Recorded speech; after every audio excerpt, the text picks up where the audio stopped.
کچھ اور ہے. عورت کے لیے پورا جسم ستر ہے، مرد کے لیے عورت کا پورا جسم ستر ہے سوائے چہرے کی ٹکیا کے اور ہاتھوں کے اور پاؤں کے. پھر ہے حجاب.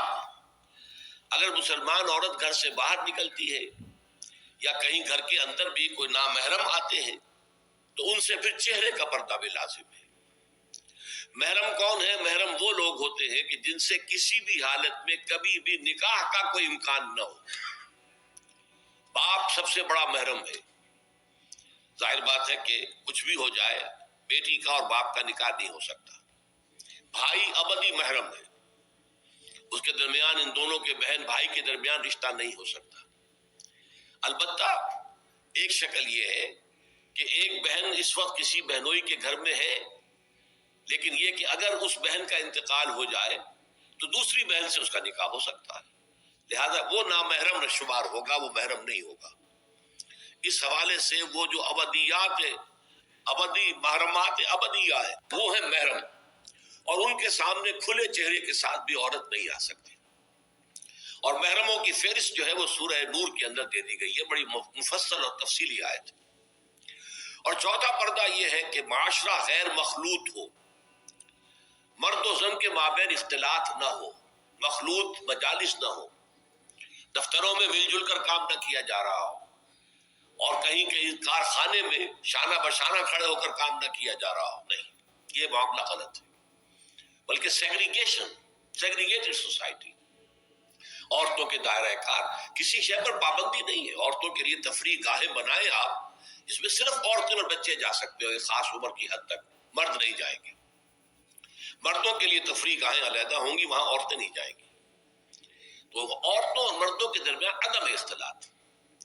مدارس ہے، اسکول ہے، کالج ہے، یونیورسٹیاں علیحدہ علیحدہ بنا دیجیے، پڑھے وہ بھی، یہ بھی پڑھے، لیکن مخلوط نہ ہو، مخلوط تعلیم نہیں.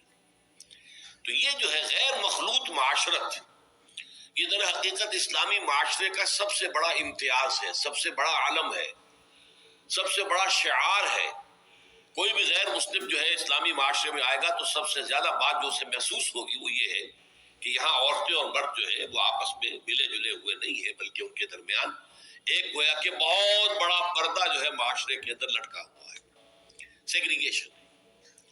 باقی یہ ہے کہ سطر سے آگے جسم جو ہے وہ صرف زوجین کے سامنے کھلے گا. مرد کا سطر صرف بیوی کے سامنے کھلے گا، یا ڈاکٹر اگر کوئی سرجری کرنی ہے تو ظاہر بات ہے کہ اس میں وہ پردہ نہیں ہوگا. عورت کا بھی چہرہ، ہاتھ اور پیر کے علاوہ جسم کا کوئی حصہ کسی محرم کے سامنے نہیں کھلے گا سوائے شوہر کے یا ڈاکٹر. یہ سارا جو تفصیلی نظام دیا گیا ہے اس کا ہدف کیا ہے کہ یہ مرد اور عورت کے درمیان جو کشش اللہ نے رکھی ہے، زبردست کشش، یہ کشش اگر نہ ہو تو تمدن کا یہ ہنگامہ ہی نہ ہو، شادیاں لوگ کرے ہی نہ، اور لوگ جو ہے یہ مشقتیں اور یہ مصیبتیں جھیلے ہی نہ. اولاد کی پیدائش ہے، پھر ان کی پرورش ہے، پھر انہیں کھلانا پلانا ہے، ان کی تعلیم ہے، ان کی علاج معالجہ ہے، 100 کھکھیڑ ہے. یہ سارا انسان کیوں برداشت کرتا ہے کہ جنسی جذبہ بہت زوردار اللہ تعالیٰ نے انسانوں میں رکھ دیا ہے. تو جتنا یہ زوردار جذبہ ہے اتنا ہی اسے کنٹرول کرنے کے لیے گھوڑا جتنا منہ زور ہو اتنی ہی مضبوط لگام اس کو دینی چاہیے. لہذا اس کے لیے یہ حدود اور قیود عائد کر دیے گئے تاکہ جو سیکشول ارج ہے یا سیکشول اٹریکشن جو کہ جنسی طور پر انسان کے اندر ہے، مرد میں بھی ہے عورت میں بھی ہے، وہ کل کی کل زوجین پر مرتکز ہو جائے. شوہر کا وہ پوری سیکشول ارج جو ہے وہ اپنی بیوی پر مرکوز ہو، بیوی کی وہ پوری جو سیکشول ارج ہے وہ اپنے شوہر پر مرکوز ہو. ادھر ادھر نگاہیں نہ بھٹکے، مبادا کہیں جا کر کسی مرد کی نگاہ میں کوئی عورت کھب گئی. اب ظاہر بات ہے کہ آنکھ سے ہو کر وہ تصویر جو ہے نہا خانہ دل میں اتر جاتی ہے، پھر وہ خوابوں میں آئے گی، خیال میں چھائی رہے گی. نتیجہ کیا ہوگا؟ اپنی بیوی کی طرف سے توجہ ہٹ جائے گی.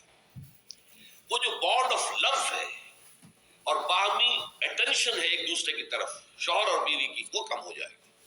اور اس کا نتیجہ کیا نکلے گا کہ خاندان کا ادارہ کمزور ہو جائے گا، جس سے کہ اسلام چاہتا ہے کہ بہت مضبوط ادارہ. اس لیے یہ ساری قدغنیں ہیں، یہ سارے ضوابط ہیں، یہ قواعد ہیں، بلکہ اسلام